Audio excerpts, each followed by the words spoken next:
I want to thank everyone for coming tonight, my father said, lifting his glass with that self-satisfied grin that always found the spotlight. He paused just long enough for people to quiet down before adding, except the one daughter who never quite made me proud. The laughter that followed wasn't loud. It was worse. It was polite, controlled, the kind of laughter that hides discomfort, but doesn't dare challenge him. My chest tightened. I kept my eyes on the candle flickering between the plates. The flame bent slightly every time someone laughed. Daniel's hand slid beneath the tablecloth, warm against mine. He didn't squeeze. He just stayed there, steady and silent, reminding me to breathe. I smiled. Small, practiced, polite, the kind that never reached my eyes. That smile had carried me through years of moments like this. You learn how to wear it when you're born into someone's shadow. My father cleared his throat, the sound of a man who loved his own voice. Michael carried my name with pride, he said. He built on what I started. That's what a son should do. People nodded. They always did. My father had a way of shaping truth until it sounded like law. I lifted my glass, but didn't drink. My reflection rippled on the surface of the water, faint and blurred. That felt right. I am Nate, 34 years old, a literature teacher from Virginia. My father has spent most of his life pretending I was invisible. My brother, Michael, was the golden one, the real success, the one who made Dad's voice swell when he introduced him at dinners like this. Me? I was the quiet one, the polite footnote to his proud speeches. Daniel leaned close, whispering, "Don't let him get to you." I smiled again, soft and calm. "He never does," I lied. The waiter refilled glasses, the smell of roasted herbs and wine thick in the air. My father kept talking about legacy and pride, the same speech I'd heard in a dozen variations since childhood. Every word landed like a reminder that I was the family's echo, heard but never acknowledged. Michael laughed from across the table, modest but comfortable in the glow of approval. I didn't blame him. We'd both learned our parts early. He shone. I stayed quiet. That was the family rhythm. But tonight, something inside me didn't stay still. It wasn't anger exactly, more like a slow awareness creeping through my chest. I didn't want his approval anymore. I just wanted freedom from it. My father lifted his glass again. "To my legacy," he said, pride swelling his tone. The guest joined in. I didn't. My glass stayed still. My throat burned, but not from shame, just exhaustion. For years, I thought I'd misunderstood him, that I hadn't tried hard enough to be seen. But sitting there, listening to the laughter fade, I realized the truth. He needed someone to look down on, someone to make his pride look taller. Daniel's thumb brushed over my hand. His voice was barely a whisper. "You don't owe him anything, Emma." I looked up, meeting his eyes. "I know," I said quietly, "but he'll learn that soon enough." I looked around the room, old family friends, business partners, people who'd known me since childhood but never really saw me. Their smiles looked fixed, rehearsed, as if they all feared missing a cue. Maybe they did. My father had that effect on people. The soft clinking of forks on plates filled the silence between his sentences. I caught sight of my reflection again in the glass beside me. This time, I didn't look away. I thought of all the years he called my work cute, of the graduation he skipped, of the letter I wrote when Mom died, one he never replied to. Everything came rushing back in quiet, heavy waves. And yet, I didn't feel like crying. I just felt ready. "I think most people have been the quiet one in a loud family," I murmured, almost under my breath. "If you understand that silence, stay a while. I have a story." Daniel glanced at me, a faint smile tugging at his lips. He didn't need to ask what I meant. He knew. My father's voice cut through again. "Before dessert," he said, "I'd like Michael to say a few words. After all, we've made a special family decision tonight." The way he said it, slow, proud, made the room still. Michael's fork froze midway to his plate. I saw the flicker of discomfort cross his face before he forced a grin. "Sure, Dad," he said softly. I leaned back, folding my napkin neatly, keeping my expression calm. There was a part of me that wanted to stand up, to ask what special decision he was bragging about this time. But I didn't. Not yet. I wanted to see how far he'd go. I rested my hand on my lap, feeling the smooth fabric of my dress beneath my fingers. Every breath came measured even. I didn't need to make a scene. His words would do that for me soon enough. Michael rose slowly, glass in hand, eyes darting between me and my father. "Thank you, everyone," he began, voice polite but strained. Dad's always been the guiding force in this family. Everything we've achieved is because of his leadership. I watched the room fill with nods, fake smiles, empty agreement, the same dance, over and over. Only this time I wasn't part of it. I was just observing, detached, a spectator to my own humiliation. But somewhere between his words and the applause that followed, something in me solidified. A quiet vow took root. This would be the last time I sat quietly, while he used me as his example of failure. The laughter picked up again. My father leaned back satisfied. I smiled too, but mine was sharper, steadier. If he noticed the difference, he said nothing. I looked toward the head of the table, where his empty wine glass caught the light. The reflection shimmered red against the white tablecloth. It looked like a stain waiting to spread. He turned to me briefly, that same cold smirk on his face. "Emma," he said, almost as an afterthought. "Try to smile. It's a celebration after all." I met his eyes. "Oh, I am smiling," I said quietly. "You just don't recognize it yet." He blinked, half confused, half dismissive. Then he turned back to Michael, and I sat there, calm, composed, and certain of one thing. Whatever this family decision was, it would not end the way he imagined. "Before we bring out dessert," my father said, his voice loud enough to hush the room, "I'd like to share something special with everyone here." He stood at the head of the table like a man preparing to deliver good news. His smile stretched wide, proud and heavy with performance. "Tonight," he continued, "I'm officially announcing that my company's shares will go to the one person who carried my name with honor. My son, Michael." There it was. Clean. Sharp. Like a knife slipped between ribs before the applause even started. People clapped, some softly, some with hesitation. I sat there, still, smiling politely, even as my stomach turned to ice. Beside me, Daniel stiffened. I felt his hand twitch under the table, ready to reach for mine, ready to speak. I pressed my fingers gently over his. A silent plea. Not here. Not now. The laughter and congratulations blended into a low hum. My father looked around proudly, shaking hands, nodding at old friends who praised his wise decision. No one noticed me. They rarely did. I looked at the tablecloth, tracing the small embroidered vines with my fingertip to steady my hand. It trembled anyway. My reflection in the water glass looked composed, calm even, but I could feel the heat climbing up my neck. It wasn't the first time he'd favored my brother. It was the pattern of a lifetime. When I was 10, he forgot my birthday, said he was caught up in meetings. Michael got a new bike that same week. When I graduated college, he sent flowers, addressed to Emma with 2 M's, and no card. Michael got a car for finishing his business degree. And when I finally got my teaching job, his only response was, "Well, not everyone's meant to lead." I'd swallowed all of it, every slight, every quiet dismissal. But tonight, hearing it declared publicly, it felt different, final. My father raised his glass again. "It's the least I could do for the child who carried the family name with pride," he said. "Not everyone has the stomach for responsibility." The way he said it, smooth, casual, was deliberate. His eyes flicked toward me, just long enough to make sure the knife had landed. I smiled, the same empty, graceful smile I'd mastered years ago. "Congratulations, Michael," I said softly.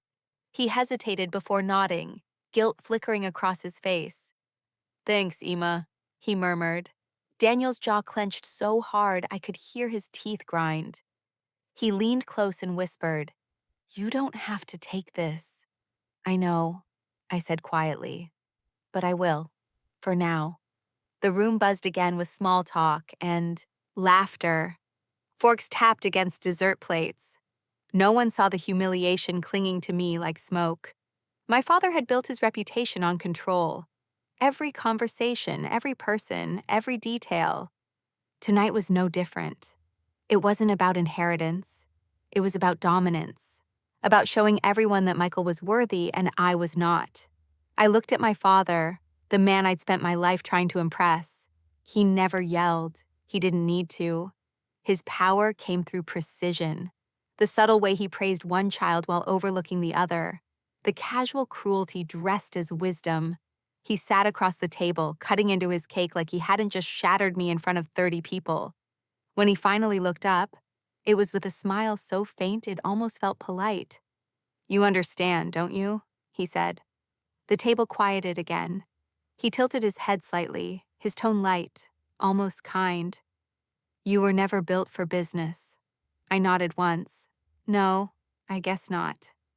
It was the only thing I could manage without breaking. He reached over and patted my shoulder, that soft, patronizing touch reserved for children and employees. "That's my girl," he said. I stared at the hand resting there, feeling the weight of it like a chain.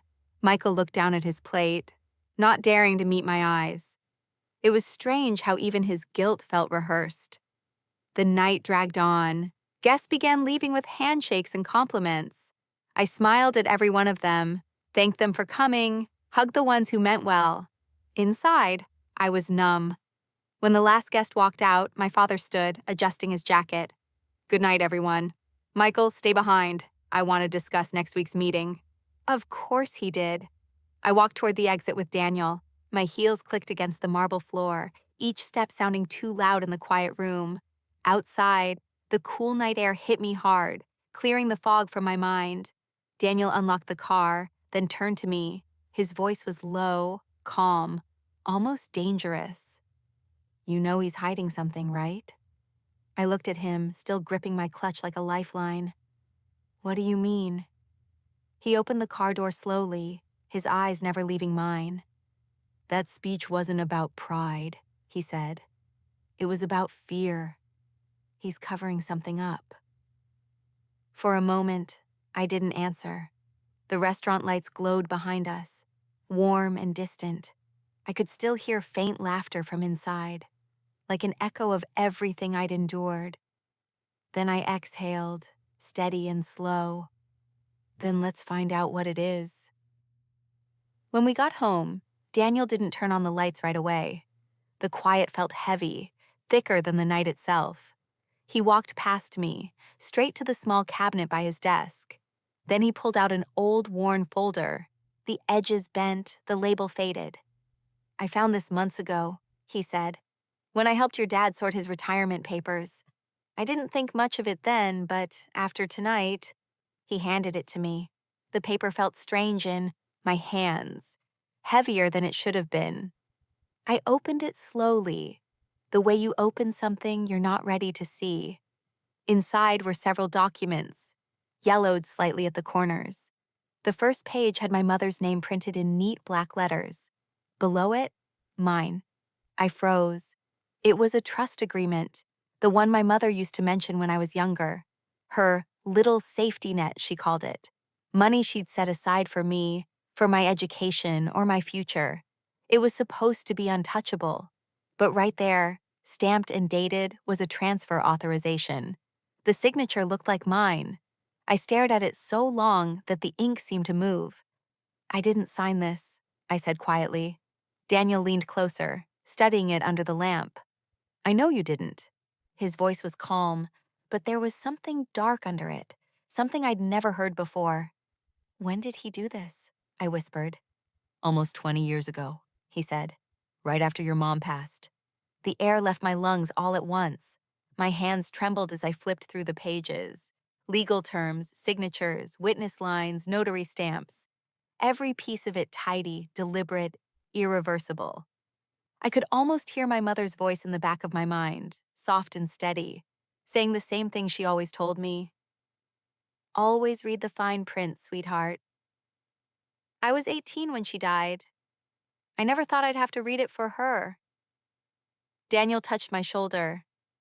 He used your name, he said, as collateral. He must have needed capital for the company. I swallowed hard. So he borrowed against my trust, using me as leverage? He nodded. And never told you. The world tilted. Every memory I had of him, every proud smile, every lecture about responsibility, started to shift, blur, rewrite itself. I thought back to college, when I begged him for help with tuition. He said, "You'll appreciate life more if you earn it yourself." He made me believe he was teaching me discipline.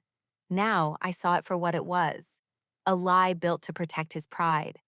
The lamp on Daniel's desk flickered, a faint hum filling the silence. I sat down slowly, the papers still in my lap. I read every page twice. By midnight, my eyes burned, but I couldn't stop. Each signature, each date, each number was another wound that refused to close. I thought about how easily he'd stood at that dinner table, raising a glass to his honor.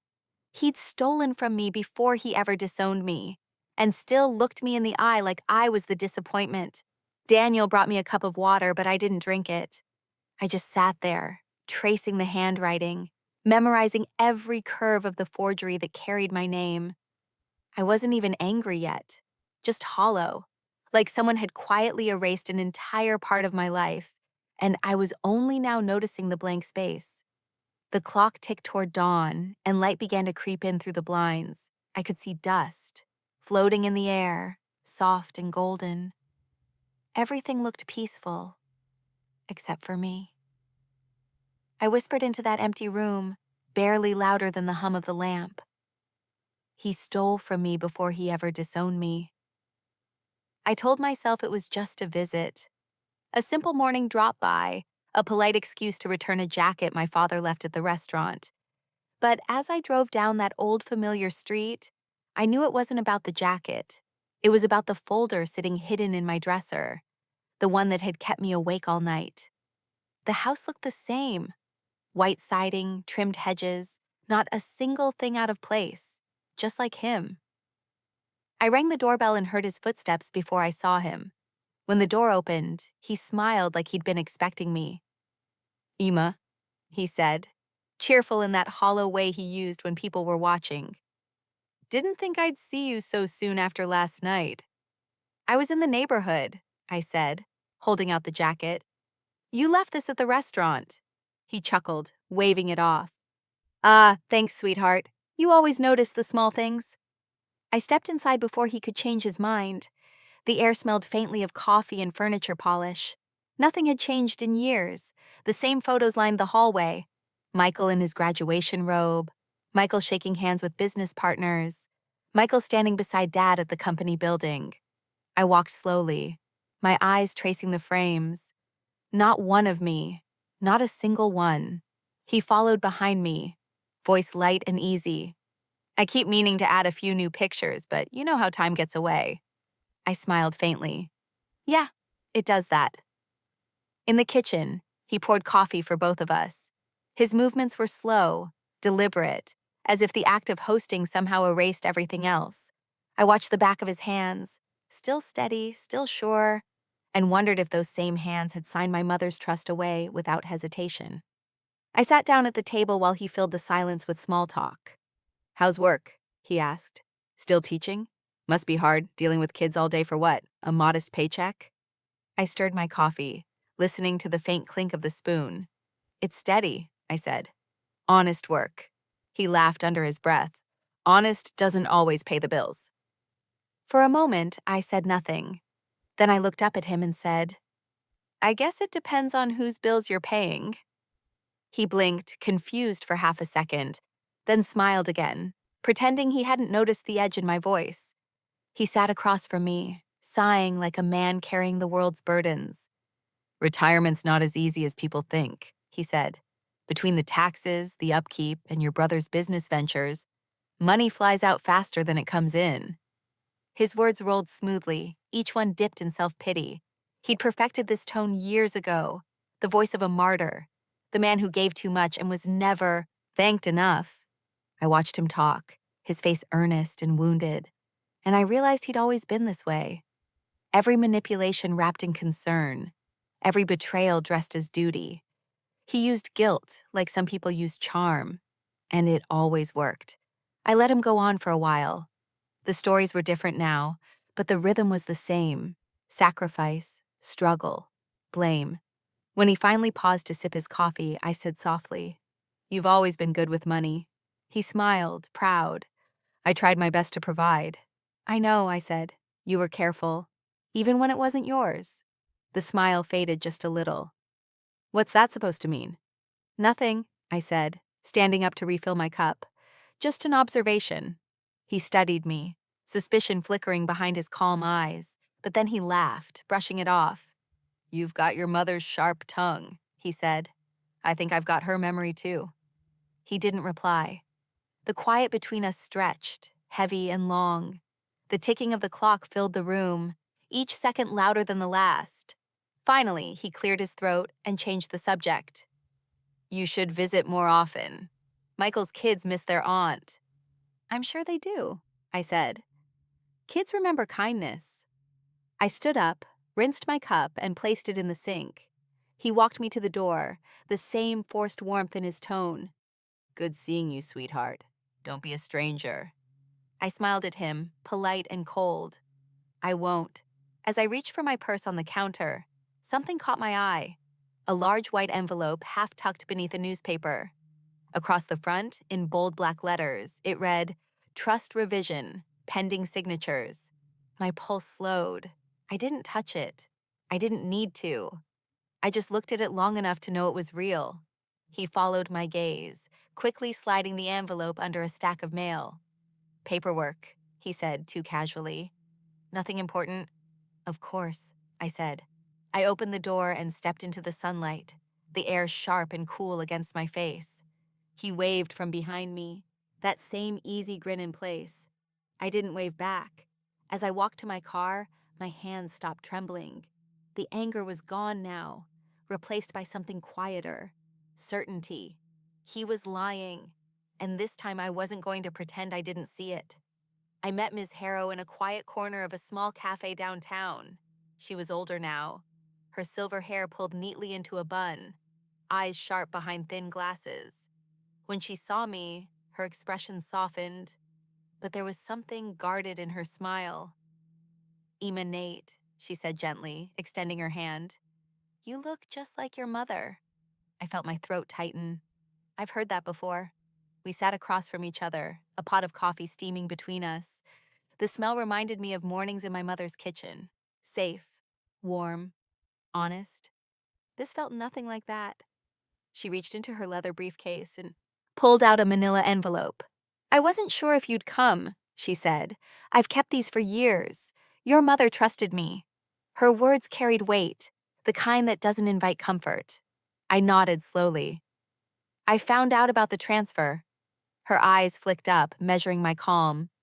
"I thought you might have," she said quietly. "The trust was established for your education, then to pass fully to you at 25. I waited, my hands folded in my lap, fingers pressed together so they wouldn't tremble. "But when your mother died," she continued, "your father requested an amendment, claimed you'd agreed to reinvest the funds into the family business." Her voice trailed off, cautious, as if the words themselves might wound me. "He provided documentation, your signature." "I never signed anything," I said. "I know." She opened the envelope and slid the papers toward me. The same handwriting, the same slant of my name, except it wasn't mine. A cold, hollow calm spread through me. I studied every loop of the signature, the careful imitation of letters only a father would know how to fake. "He forged it," I said quietly. Ms. Harrow sighed. "Yes." The cafe was full of background noise, cups clinking, quiet conversation, the hum of a coffee grinder. Yet all I could hear was my pulse. It hit me that my mother's trust had become his foundation. Every speech about hard work had been built on my loss. I looked up. You handled it, didn't you? The paperwork? I did, she admitted. I was his attorney at the time. But your mother made me promise to protect you if anything ever felt wrong. That's why I kept copies. She leaned forward slightly. Emma, if you go public with this, you'll destroy him. Everything he's built, his company, his reputation, it'll all collapse. I stared at her for a long time before speaking. He destroyed me first.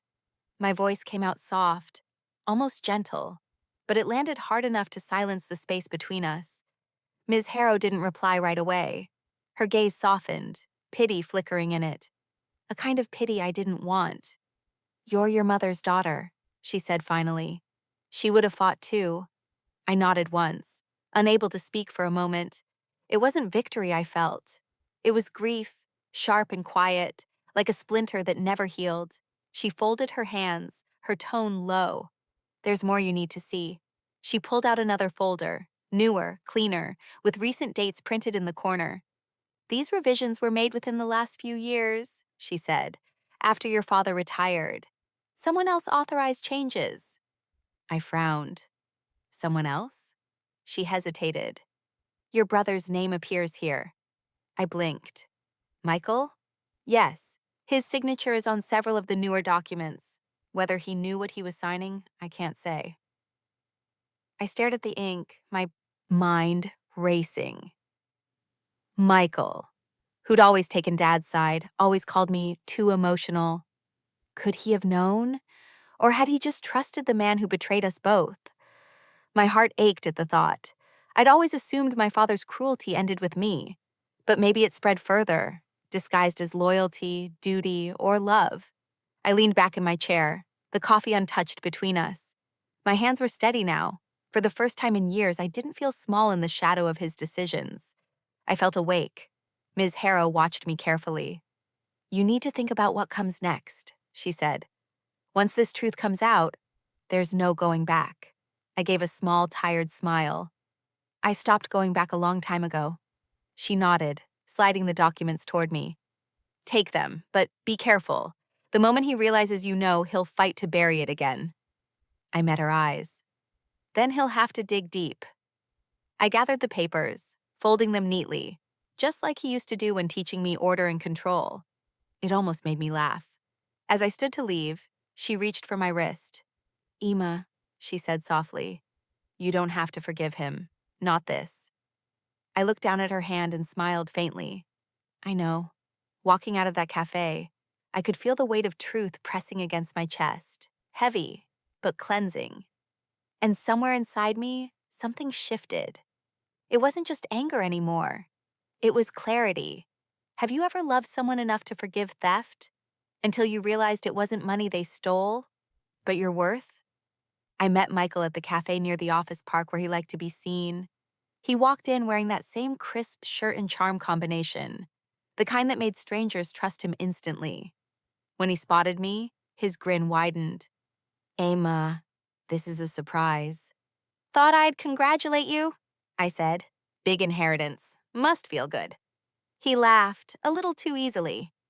Dad mentioned you were upset, but come on, it's just business stuff. You know how he is. Yes, I said quietly. I do. We ordered coffee, and he started talking about renovations, investment plans, the market, anything but family. I let him talk. Then I reached into my bag and pulled out the folder. When I placed it on the table, he stopped mid-sentence. What's that? Something Mom left behind, I said. His smile faltered. You're digging through old things again? I opened the folder and turned it toward him. Look closer.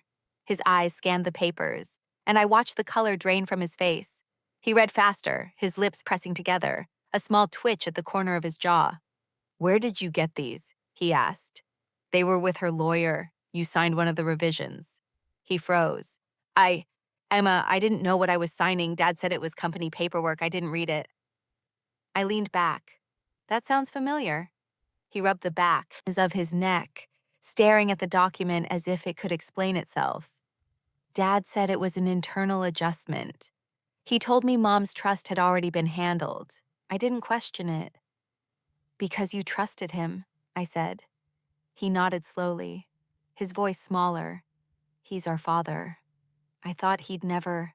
But he did, I interrupted, my tone calm, but sharp enough to cut the silence between us. He looked up at me then, and for the first time in years, I saw something in his eyes that wasn't arrogance. It was shame. I should have asked, he said. I knew something was off. I just didn't want to be on his bad side. I studied him for a moment. You've spent your whole life avoiding his bad side, haven't you? He let out a bitter laugh. We both have. Difference is, I said, you learned how to please him. I learned how to disappear. He didn't argue. He didn't need to. The truth sat there between us, heavy and undeniable. Two grown children still orbiting the same man's gravity, still trying to earn something he never planned to give. He reached for the papers again. What are you going to do with this? I haven't decided, I said. But pretending not to see it isn't one of the options. He swallowed hard. If this goes public, it'll ruin him. Everything he built was mine to begin with. He didn't answer. For a while, we just sat there. The cafe noise faded, replaced by the quiet understanding of two people who'd both been fooled by the same story. He finally said, "You think I'm your enemy?" I used to, I said softly. Now I think you're just another casualty. He nodded, looking down. Maybe that's all we ever were to him. His phone buzzed on the table. He silenced it without checking. I knew the call was from Richard. He always had perfect timing, like the universe itself bent to his control. When I stood up to leave, Michael reached for my arm. Emma, whatever you're planning, be careful. I'm not planning anything, I said. I'm remembering. He let go of my arm, but his eyes followed me as I walked out. Outside, the air felt colder than it should have been. I walked slowly to my car, the folder tucked close to my chest. For the first time, I didn't feel anger toward Michael, just a quiet sadness, the kind that comes when you finally realize the person standing beside you was never your rival. He was just surviving the same war in a different way. That night, I was brushing my hair when the phone rang. I glanced at the screen. His name.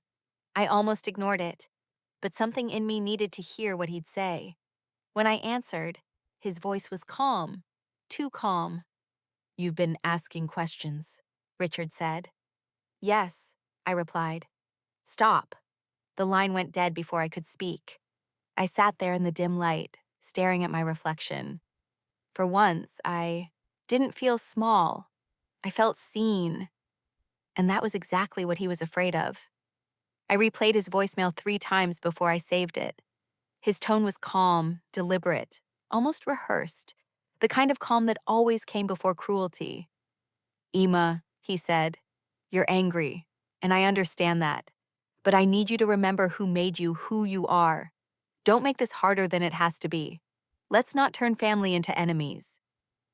Then, a pause, a sigh that sounded like control, and finally, you've always been emotional. It's your weakness. I sat on the edge of the bed, phone still in my hand, listening to the silence that followed. He thought that message would scare me, or worse, guilt me into silence. But I'd spent too many years shrinking to fit his comfort. I wasn't shrinking anymore. I forwarded the voicemail to Daniel. Within minutes, he called back, voice tight with anger.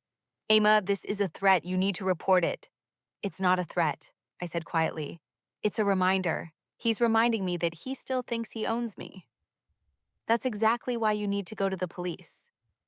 I'm not giving him that kind of story, I said. He wants control.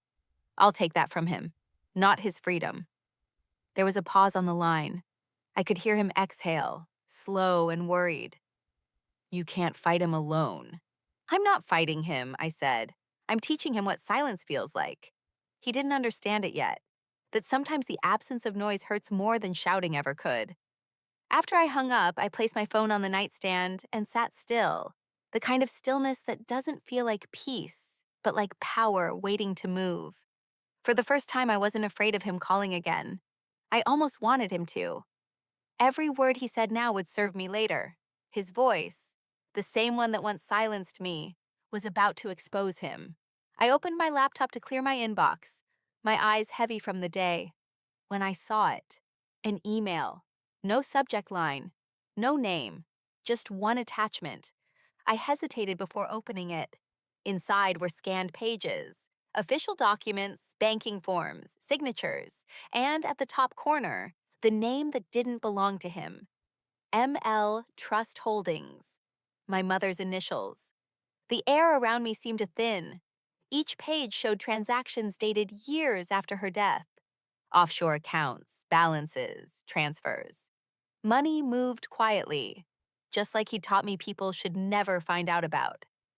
I stared at the screen, the reflection of my face hovering above the numbers he'd hidden. He hadn't just taken from me, he'd stolen from her memory too. And now I finally had proof. Daniel spread the papers across my kitchen table like a crime scene. Every page was another layer of truth. My name, my mother's initials, and my father's handwriting woven together in careful deceit. He tapped one of the signatures. This isn't just financial fraud. He built his whole empire on this money. I know, I said quietly, but I'm not taking him to court. He looked up confused. Then what are you planning? I folded my arms, watching the light hit the documents. Something quieter. He leaned back in the chair. Emma, he threatened you. You have evidence that could ruin him legally. Why give him room to breathe? Because noise gives him attention, I said. Silence takes it away. Daniel exhaled, rubbing the bridge of his nose. You think he'll confess out of guilt? No, I said. I think he'll confess out of fear. He always feared losing control more than losing love. We sat in silence for a while, the hum of the refrigerator filling the space. It was strange how calm I felt. All those years I'd spent crying over his indifference, begging for acknowledgement, and now all I wanted was for him to feel nothing. Not victory, not understanding, just the hollow echo of being unseen. Daniel shifted one of the documents toward me. Look here, he said. The offshore account opened 6 months after your mom passed. Transfers align with the trust withdrawal. I traced the numbers with my finger, steady and slow. He used her death to start his legacy. Daniel nodded. Every cent of his reputation is borrowed from what he stole. That's the part he'll never admit, I said softly. But I'll make sure he remembers it. He looked at me, studying the calm in my voice. How? I smiled faintly. By giving him a chance to tell the truth in his own words. When liars speak long enough, they confess without realizing. Daniel frowned. And if he doesn't? Then I'll show everyone what silence looks like when it stops protecting him. He was quiet again, staring at the papers like they might rewrite themselves if he just kept looking. Finally, he said, You sound like you've already decided. I have, I said. It's not revenge if it ends with noise. I want silence. He nodded slowly, though his eyes carried that same worried softness he always had when he thought I was walking into fire without armor. Then I'll help you, he said. Whatever this becomes, you won't do it alone. I met his gaze. I never was alone. He just made me believe I was. I gathered the papers into one neat stack and slipped them back into the envelope. The sound of the seal pressing shut felt like the closing of a chapter I'd never asked to live. Before Daniel left, he paused at the door. He won't see it coming, will he? No, I said. That's what makes it fair. The next morning, I woke to a message from an unknown number. It was short, formal, too composed to be anything but his. Family reconciliation dinner next Friday. Same place. We need to talk. My stomach didn't drop. My pulse didn't rise. I just smiled. Of course he'd pick the same restaurant. He'd always believed history only repeated itself when he allowed it to. Daniel parked 2 blocks away, just like we planned. Neither of us said much during the drive. The silence between us wasn't awkward anymore. It was discipline. I had a small flash drive in my purse, tucked behind a folded napkin. It didn't look like much, but inside it held years of buried truth. His voice, his numbers, his lies. Everything that had kept me quiet was finally mine to use. When we walked in, the restaurant looked exactly as it did before. The same golden lighting, the same white tablecloths, the same smell of wine and lemon butter. I wondered if he chose it because it made him feel untouchable, surrounded by people who still believed in him. Richard stood near the entrance, shaking hands like a man baptizing himself in admiration. He saw me, but didn't flinch. "Emma," he said, his tone rehearsed. "I'm glad you came." "Of course," I answered. "Family means everything." His eyes searched my face, trying to measure something. "I hope tonight helps us all move forward." "It will," I said. "One way or another." Michael was already seated. He didn't look up. His hands were folded too neatly, his expression fixed somewhere between guilt and exhaustion. I took my seat across from him, the same one I'd sat in months ago, when I was still pretending not to see the cracks forming under the family's polished surface. Daniel sat beside me, calm, his presence solid. He didn't need to say anything. His silence was its own kind of support. Waiters moved around us, placing glasses, pouring water, clearing space for something larger than a meal. My father's laughter filled the room like smoke, thick and artificial. I watched him speak to the mayor, then a banker, then one of his old golf friends, his charm running on autopilot. Every smile, every gesture was part of the same performance. The benevolent patriarch, the self-made man, the hero of his own fiction. But tonight, he was walking toward the end of his story, and he didn't even know it. When he finally turned to address the table, the chatter softened. He raised his glass. "I'm grateful," he began, "for family that stands together after hardship, for forgiveness and for second chances." Forgiveness. The word felt almost holy coming from his mouth. I stared at my reflection in the wine glass, tracing the rim with my finger. My heart should have been racing. My hands should have been shaking. But I felt nothing, and that terrified me. Peace before the storm. I looked at Daniel. His hand brushed mine under the table, steadying me without words. I nodded. The flash drive in my purse felt heavier than gold. It wasn't revenge I carried. It was balance, the weight of truth finally ready to tip. For years, I thought anger would be the thing that set me free.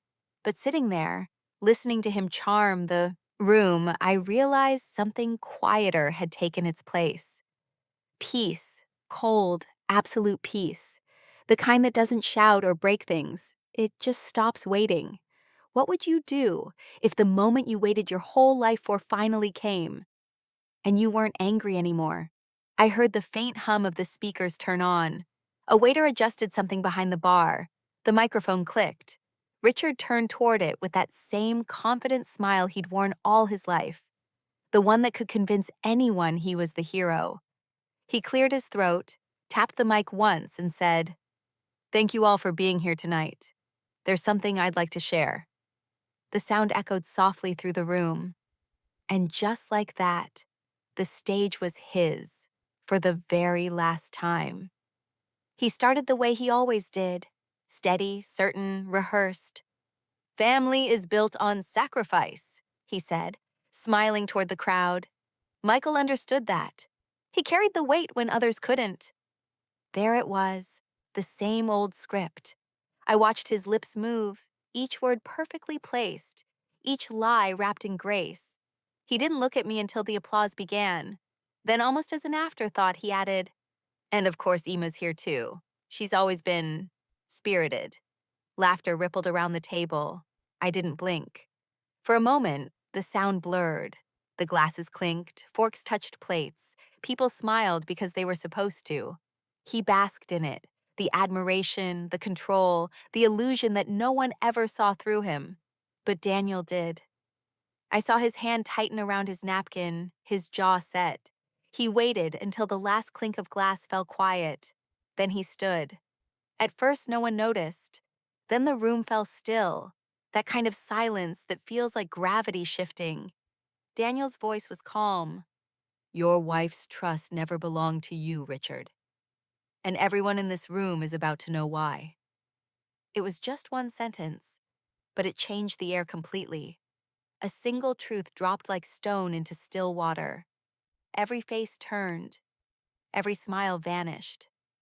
Richard's eyes darted toward me, then to the screen behind him. The lights dimmed slightly as the projector came on.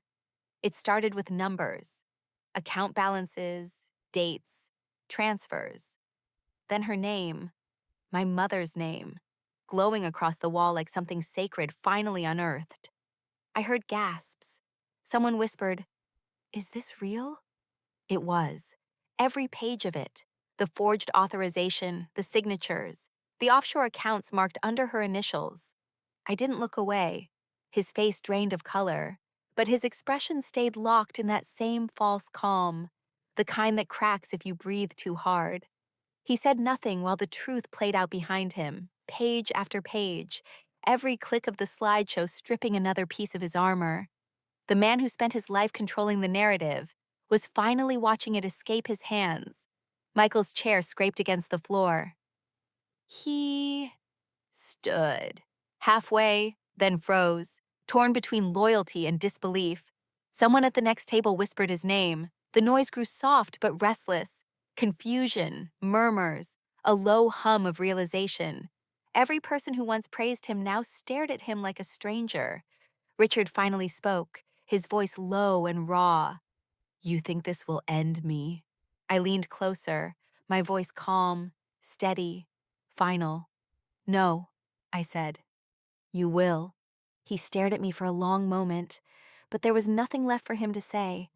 The projection kept running. The truth kept shining. And for the first time in my life, he couldn't stop it. The news spread faster than I expected. By Monday morning, his name was already circulating in whispers, printed across the same business pages that once worshipped him. Headlines didn't use the word fraud yet, but they didn't have to. The tone said enough. Calls started coming in before noon, some from relatives I hadn't heard from in years, their voices coated in false sympathy. "Emma, we had no idea," one said. "You must be heartbroken." Another tried to sound supportive. "Maybe this will help the family heal, you know? Sometimes truth sets things right." I hung up halfway through. It wasn't truth they wanted. It was gossip dressed as concern. Michael called too. His voice trembled more than I remembered. "I resigned," he said.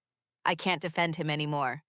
I waited for anger or pity or something to surface, but all I felt was quiet acceptance. "You did the right thing," I told him. He sighed. "I should have done it sooner." "Yes," I said softly, "but you did it now." After that, I stopped answering the phone altogether. Each ring felt like a test of how much I still cared, and I didn't need the reminder. Daniel tried to distract me with errands, coffee, anything that felt normal, but even silence tasted different now. Lighter, but strange. I heard Richard had locked himself inside the house. His lawyer quit. His board members withdrew. The same people who once laughed at his jokes now quoted ethics statements. It was almost poetic, the empire of control collapsing under the weight of its own lies. At night, I sat by the window, listening to the faint hum of cars outside. I thought about the years I spent in that same house, learning the rules of silence from him. He'd always say, "Smart people don't shout, they endure." He was right, just not in the way he thought. He taught me silence. I just returned the lesson. Days turned into quiet routines, coffee, walks, short messages from Daniel checking in. No drama, no chaos, just stillness. And somewhere in that stillness, I found something I didn't expect: peace. Then one evening, as the sun faded through the blinds, I noticed something resting on the porch. A single envelope, my name written in his handwriting, bold, deliberate, familiar. No return address, no note, just the weight of his silence sealed inside. I stood there for a long time, the air still around me. I didn't pick it up. Not yet. It arrived the next morning, the same envelope, worn at the edges, faintly smelling of cologne I hadn't noticed in years. I held it for a long time before opening it, tracing my name written in his neat, familiar handwriting. When I finally unfolded the paper, the first line stopped me. He wrote, "I never meant for things to go this far." Then came excuses: stress, age, confusion, a mind clouded by pressure. He said he'd been nostalgic lately, that my distance had broken something in him. And then, almost gently, he turned the blame toward me. "You used to have warmth, Emma. Somewhere along the way, you froze." I read it twice, not because I wanted to understand it, but because I needed to make sure I hadn't missed a single ounce of truth. But there wasn't any. It wasn't an apology. It was a confession wrapped in self-pity. A man still trying to control the story even after it ended. I sat at the kitchen table, sunlight spilling across the words, and for the first time, I didn't feel anger, just clarity. He wasn't asking for forgiveness. He was trying to make me carry the guilt of his own ruin. I folded the letter back into its envelope. Then I lit a match. The paper caught slowly, curling at the edges before turning to black lace. I watched until the last corner disappeared, the flames soft and quiet. The act wasn't fury, it was release. My mother once told me, "Peace isn't about forgetting what hurt you. It's when the hurt stops owning you." I didn't understand her then. Now I do. Forgiveness never brought peace. Distance did. The kind that lets you breathe without needing to explain why. The air in the room felt lighter, the silence no longer sharp. For years, I thought closure came from someone else's mouth, in an apology or a tear. But sometimes closure is just a burned page and a steady heartbeat. My phone buzzed on the counter. A message from Michael. "He's selling the house," it read. "He's leaving town." I stared at the words for a moment, then set the phone down. Outside, the wind shifted, carrying the faint scent of smoke through the open window. I didn't look back. The house felt smaller than I remembered. Empty rooms have a way of shrinking when there's no one left to fill them. The air was stale, carrying the faint scent of old wood and something forgotten. I walked through slowly, my footsteps echoing against bare floors. Every corner used to hold noise: laughter, arguments, the sound of dishes clinking at dinner. Now it was only silence, heavy and familiar. The living room looked stripped, almost ashamed of itself. I ran my fingers along the mantel, where family photos once stood like proof that we belonged to each other. Only dust remained, and a faint mark where the largest frame had been. I pulled a photo from my bag, the one of my mother and me at the lake. Her smile was soft, unguarded. Mine was smaller, but real. I set it on the mantel. It didn't belong to him anymore. It belonged to memory. In the kitchen, I paused by the window where my mother used to hum while washing dishes. She'd tell me, "Love keeps a house warm, even in winter. But pride burns faster than love ever could." And this place, this home, had gone cold long before anyone moved out. I didn't cry. I just stood there, letting the quiet say what I couldn't. Then I turned toward the door. The handle clicked before I reached it. The sound froze me. When I looked up, he was standing there, frail, smaller than the man I once feared. Richard didn't speak. Neither did I. We sat across from each other in the empty living room. The air between us was heavy, stretched thin by everything that had already been said without words. His eyes avoided mine at first, tracing the floor like he was searching for a version of himself he could still defend. When he finally looked up, his voice came out rough. "Was it worth it?" The question wasn't cruel. It was small, almost broken, like a man trying to understand how he lost everything without noticing it slip away. I took a breath. I didn't need to think about my answer. "Yes," I said quietly, "because now you see me." The words hung there. They didn't echo. They just landed, soft but final. He blinked hard, his hands trembling slightly on his knees. Tears filled his eyes, and for a moment I thought he might say something that would undo all the years between us. But he didn't. He just wept, silently, helplessly, the way only a man who finally understands the cost of his pride can. And I didn't feel triumph. Not even satisfaction, only stillness. The kind that comes after a storm when everything has already been washed away. I stood slowly.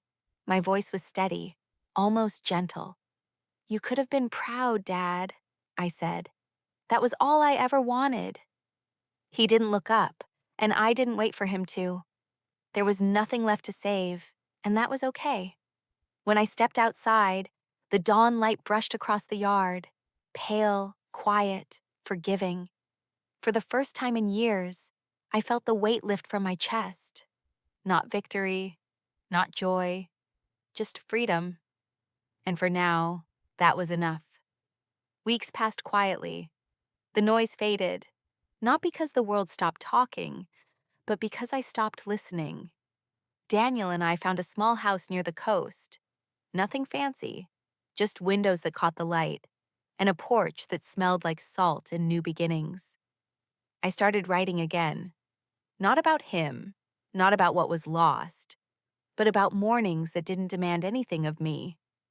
The kind where the coffee stayed warm and the air carried only the sound of waves. For the first time in years, silence didn't feel like punishment. It felt like peace. Michael visited once or twice. He stood at the door longer than he needed to, like he was still asking permission to be forgiven. "I didn't know how blind I was," he said quietly. I smiled, not in bitterness, but in release. "You see now. That's enough." He nodded. The guilt in his eyes softened into something closer to understanding. Days blended softly into one another. Sunrise, writing, the sound of Daniel humming as he worked outside. Sometimes I'd pause mid-sentence, look at the sea, and realize justice doesn't always roar. Sometimes it just exhales. If you've ever reclaimed peace after years of silence, I hope my story reminds you. Your voice was never lost. It was waiting. Thank you for listening. And if this story stayed with you, stay with us too. I stepped outside that evening, barefoot on the porch, watching the tide stretch toward the horizon. The sky burned gold, then softened into blue, and I whispered to the wind, "For the first time, I don't need anyone to clap." It came in a white envelope with gold lettering. At first, I thought it was another holiday flyer or some polite invitation from a neighbor.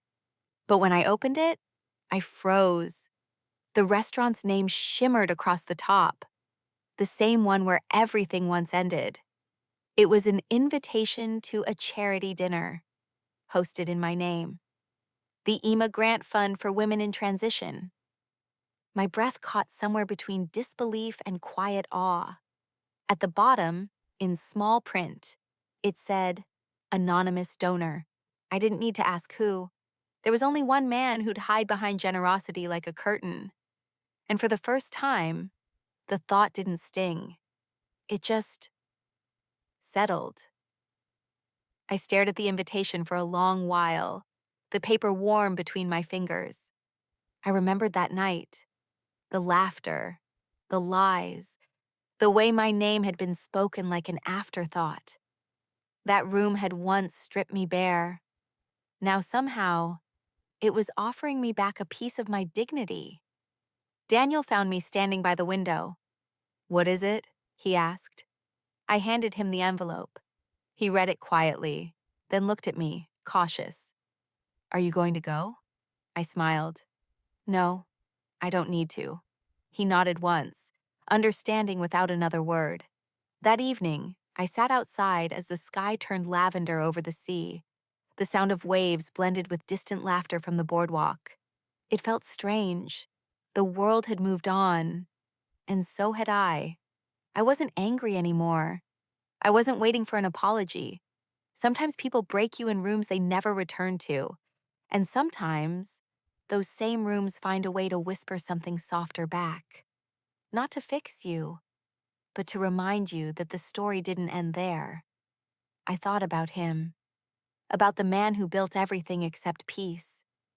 Maybe this was his way of trying, a quiet offering to balance what couldn't be undone. And I realized I didn't need to forgive him to accept it. Grace isn't permission, it's freedom. I placed the invitation on the table, letting the Last light catch its edge. In the same room that broke me, someone rebuilt a chair in my name. Maybe that's all forgiveness ever is. A seat left open for peace.